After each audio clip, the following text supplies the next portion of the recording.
তো আজকে সকাল সকাল চলে এসেছি রান্নাবান্না করার জন্য। কি বলুন তো, দুপুরবেলা এতটাই গরম, মানে সকাল 10টার পরে আমার রান্নাঘরে একদম যাওয়া যায় না, এত গরম আর বিরক্ত লাগে এই দাঁড়িয়ে দাঁড়িয়ে গরমের মধ্যে রান্না করতে না। তাই আজকে ভাবলাম একটুখানি সকাল সকাল রান্নাবান্নাগুলো সেরে ফেলি। তো আজকে কিন্তু আমাকে বাজারে যেতে হয়নি, আজকে কিন্তু সকাল সকাল পেয়ে গেছি জ্যান্ত বাটা মাছ। আমাদের বাড়ির সামনে পুকুর আছে, তো সকাল মানে ভোরবেলার দিকে মাছ ধরা হয়েছিল, তো ওখান থেকে ওই কাকুরা দিয়ে গেছিলো মাছ। তো প্রথমে এই 4 পিস ওই বাটা মাছকে নিয়ে ভালো করে কেটে ধুয়ে পরিষ্কার করে তারপরে মাছের মধ্যে নুন হলুদটা মেখে ঢাকা দিয়ে রেখে দিয়েছিলাম। আর স্নান করার আগে কিন্তু আমি এই মাছটাই কেটে নিয়েছিলাম, কারণ কি বলুন তো, স্নান করে এসে এই মাছগুলো কাটলে পরে না গা থেকে ভীষণ আষ্টে গন্ধ ছাড়ে। যাই হোক, মাছের মধ্যে নুন হলুদটা মেখে ঢাকা দিয়ে ফ্রিজে তুলে দিয়েছিলাম। তো এরপরে স্নান সেরে যা যা রান্না করব সব কিছু কেটে নিয়ে চলে এসেছি রান্না বান্না করার জন্য। তো এবারে রান্না শুরু করব, তার আগে বলে দিই আজকে কী কী রান্না করছি। আজকে রান্না করব মৌরি বাটা দিয়ে দুধ পটল, সাথে করে নেব বাটা মাছের ঝাল, আর করব উচ্ছে ভাজা, আর একটুখানি মসুর ডাল সেদ্ধ করে রেখেছি, শুধু খালি সাঁতলে নেবো তাহলেই হয়ে যাবে। তো এইগুলোই হচ্ছে আজকে দুপুরবেলা খাওয়া দাওয়ার মেনু। তো রান্নার শুরুতেই প্রথমে কি করলাম, ওই দুধ পটলের জন্য ওই গোটা মৌরি 1 চামচ মতো নিয়ে একটুখানি জলের মধ্যে ভিজিয়ে রাখলাম। কিছুক্ষণের জন্য একটুখানি ভিজিয়ে রাখলে পরে না মৌরিটা খুব সুন্দর নরম হয়ে যাবে আর শিলে বাটতেও সুবিধা হবে। তো চলুন প্রথমে রান্না করব ওই দুধ পটল। তার জন্য কড়াই গরম করার জন্য বসিয়ে দিলাম, আর তারপরে দিলাম বেশ কিছুটা পরিমাণে সর্ষের তেল। এবারে ওই তেলটা গরম হয়ে যাওয়ার পরে দিয়ে দিলাম প্রথমেই কেটে রাখা আলু। তো এরপরে না ওই আলুটা ভাজার সময় দিয়ে দেবো পরিমাণ মতো নুন আর হলুদের গুঁড়ো। হলুদ আর নুনটাকে দিয়ে আলুটাকে একটুখানি ঢাকা দিয়ে দিয়ে লাল করে ভেজে নেব। আলুটা সেদ্ধ হতে সময় লাগে, তাই একটুখানি ঢাকা দিয়ে দেবো যাতে তাড়াতাড়ি করে সেদ্ধ হয়ে যায়, আর সময় বেশি লাগবে না। আর পটলটা সাইজে একটুখানি ছোট ছোট ছিল বলে না গোটা গোটা রেখে দিয়েছি। আর এবারে পটলটা তো শেষ হওয়ার মুখে, তাই ভাবলাম আজকে একটুখানি এই ছোট ছোট সাইজের পটল আছে বাড়িতে, একটুখানি দুধ পটল বানাই, তাহলে খেতে বেশ ভালো লাগবে। এমনি নারকেলের দুধ দিয়ে তো ভালো লাগে, আজকে একটুখানি ওই প্যাকেট দুধ বা গরুর দুধ দিয়ে আজকে বানাবো এই দুধ পটলটা। যাই হোক, এদিকে আপনাদের সাথে কথা বলতে বলতে আলুটাকে আমি লাল লাল করে ভেজে তুলে নিলাম। এরপরে এই আলু ভাজা তেলেই দিয়ে দেবো কেটে ধুয়ে রাখা পটল। আর পটল ভাজার সময় কিছু দিচ্ছি না, এইভাবে একটুখানি নাড়াচাড়া করে নিয়ে পটলগুলোকে এদিকে ভাজতে বসিয়ে দেবো। আর যতক্ষণ এদিকে পটলটা ভাজা হচ্ছে সেই সময়ের মধ্যে শিলের মধ্যে নিয়ে নিয়েছি ওই ভিজিয়ে রাখা মৌরি, কাঁচা লঙ্কা আর আদা, সব কিছুকে এবারে অল্প অল্প জল দিয়ে প্লেন করে বেটে নেব। তবে ওই মৌরি বাটতে না ভীষণ কষ্ট, যতই ভিজিয়ে রাখা হোক না কেন বাটতে গেলে একটুখানি সমস্যা হয়, মানে অনেকটা সময় যায় এই মানে কাঁচা মৌরিটা বাটতে গেলে। আর এদিকে না মশলাটা বাটতে বাটতে মাঝে মাঝে গিয়ে ওইদিকে পটল ভাজাটাকেও দেখে নিয়েছিলাম। তো যাই হোক, এদিকে মশলাটাকে পুরো প্লেন করে বেটে নিয়েছি, এবারে বাটির মধ্যে তুলে রেখে দিলাম। চলুন এবারে দেখে নেব পটল ভাজাটা কত দূর কী হয়েছে। এই যে দেখুন, পটলগুলোকে পুরো লাল করে ভেজে নিয়েছি, এবারে আমি তুলে রেখে দেবো। খুব সুন্দরভাবে কিন্তু ভেজেছি। তো যাই হোক, দুধ পটল রান্নার জন্য পটল আর আলু সব কিছু তো লাল লাল করে ভেজে রেডি করে নিয়েছি। এরপরে এদের জন্য মশলা রেডি করব। চলুন ওই পটল ভাজা তেলেই বেটে রাখা মশলাটা দিয়ে দিলাম, মানে আদা, মৌরি আর কাঁচা লঙ্কা বাটাটাকে দিয়ে নেড়ে চেড়ে একটুখানি লাল করে ভেজে নেওয়ার পরে দিয়ে দিয়েছিলাম পরিমাণ মতো হলুদের গুঁড়ো, কাশ্মীরি লাল লঙ্কার গুঁড়ো, আর দিলাম আন্দাজ মতো করে নুন।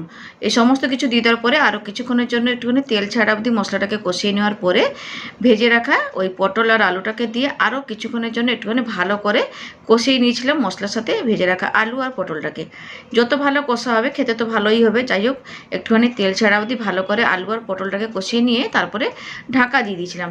ঢাকা দিয়ে দিয়ে রান্না করছিলাম, দেখুন খুব সুন্দর কিন্তু কষিয়ে নিয়েছি। এবারে ওই দিয়ে দিলাম উষ্ণ গরম দুধ। তো এইখানে কিন্তু আমি আন্দাজ মতো করে দিয়ে দিয়েছিলাম দুধ, আর দুধটা দিয়ে দেওয়ার পরে দেখুন কেমন কালারটাও চেঞ্জ হয়ে গেছে না, খুব সুন্দর কিন্তু একটা কালার চলে এসেছিলো। যাই হোক, একবার খুন্তির সাহায্যে নাড়াচাড়া করে মিশিয়ে নেওয়ার পরে দিয়ে দিয়েছিলাম অল্প একটুখানি চিনি। আর এই দুধ পটলটা একটু মিষ্টি মিষ্টি খেতে ভালো লাগে, তার জন্য ওই আন্দাজ মতো করে চিনি দিয়ে একটুখানি ফুটিয়ে নিয়েছিলাম।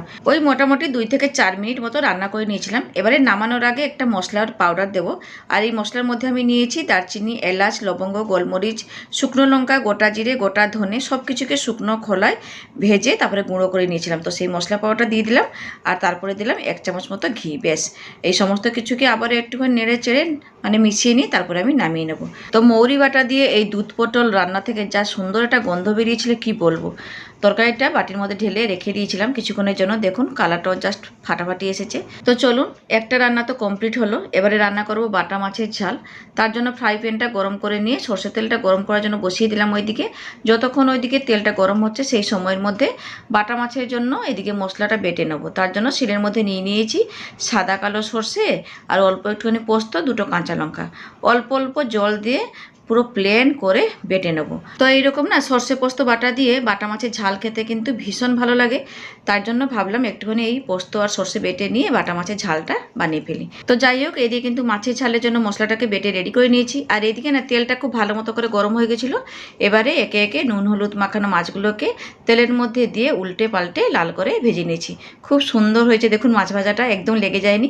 আর যেহেতু মাছটা পুরো ফ্রেশ মানে টাটকা ছিল, তার জন্য মাছ ভাজাটাও খুব সুন্দরভাবে হয়েছে। পুরো লাল লাল করে মানে পুরো কড়া করে বাটা মাছগুলোকে ভেজে নিয়েছি। চলুন, মাছ ভাজা তো এদিকে রেডি হয়ে আছে। এরপরে মানে মাছের ঝালটা রান্না করব। তার জন্য ওই মাছ ভাজা তেলেই ফোড়নে দিলাম কালো জিরে।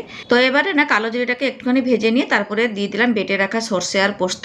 তারপরে গ্রেভির জন্য অল্প একটুখানি জল দিয়ে নেড়ে চেড়ে মিশিয়ে নেওয়ার পরে দিয়ে দিয়েছিলাম পরিমাণ মতো করে হলুদ গুঁড়ো, কাশ্মীরি লাল লঙ্কার গুঁড়ো, আর আন্দাজ মতো করে নুন, আর অল্প একটুখানি স্বাদ মতো করে চিনি, আর 4টে মতো কাঁচা লঙ্কা দিয়ে একটুখানি গ্রেভিটাকে খুব সুন্দরভাবে ফুটিয়ে নেওয়ার পরে দিয়ে দিয়েছিলাম ভেজে রাখা একে একে বাটা মাছগুলোকে। আর মাছগুলোকে দিয়ে দেওয়ার পরে একবার উল্টে পাল্টে নিচ্ছিলাম, মানে উল্টে পাল্টে ওই গ্রেভির সাথে মাছগুলোকে একটুখানি ফুটিয়ে নিচ্ছিলাম। তো আর জল দেবো না, এইরকমই রাখবো বাটা মাছের ঝালটাকে। এই যে দেখুন, বাটা মাছের ঝাল কিন্তু রান্না হয়ে গেছে, আর কিছু দিচ্ছি না, এইরকমই কিন্তু নামিয়ে রেখে দিলাম। চলুন, এরপরে আমি করে নেবো মানে ভেজে নেবো উচ্ছে। তার জন্য এদিকে কড়াইতে সর্ষে তেল গরম করে নিয়েছি। আর এরপরে ওই কেটে রাখা উচ্ছেগুলোকে দিয়ে দেবো। আর উচ্ছেটা ভাজার সময় ওই নুন আর হলুদ গুঁড়োটা দিয়ে দেবো। নুন আর হলুদটাকে দিয়ে একটুখানি ওই উচ্ছেটাকে সময় নিয়ে লাল করে ভেজে নেব। তো যতই ভাবি সকাল সকাল রান্নাবান্না শেষ করব, তাও 10:30 বেজে গেছে। সকাল 7:30 নাগাদ ঢুকেছি রান্নাঘরে, 10:30 বাজে, তাও আমার রান্নাবান্না শেষ হয়নি। জানেন তো কী করব বলুন। আর এই উচ্ছেটাকে না একটুখানি লাল করে ভেজে তুলে রেখে তারপরে আমি মসুর ডালটাকেও সাঁতলে নিয়েছিলাম ওই রাঁধুনি শুকনো লঙ্কা আর একটুখানি কালো সর্ষে ফোড়ন দিয়ে। যাই হোক, ডাল তো আমাকে করতে হয়, ডাল ছাড়া আমার ছেলেরা খেতে পারবে না, ওদের জন্যই অল্প একটুখানি মসুর ডাল করে নিয়েছিলাম। তো যাই হোক, আজকে দুপুরবেলা রান্নাবান্না সব কিছু কমপ্লিট করে নিয়েছি। চলুন একবার দেখাই আজকে কি কি রান্না করলাম। তো এইখানে গরম গরম ভাত করে রেখেছি, সাথে করলাম এখানে মৌরি বাটা দিয়ে পুরো টেস্টি টেস্টি দুধ পটল, দারুণ হয়েছিল কিন্তু খেতে।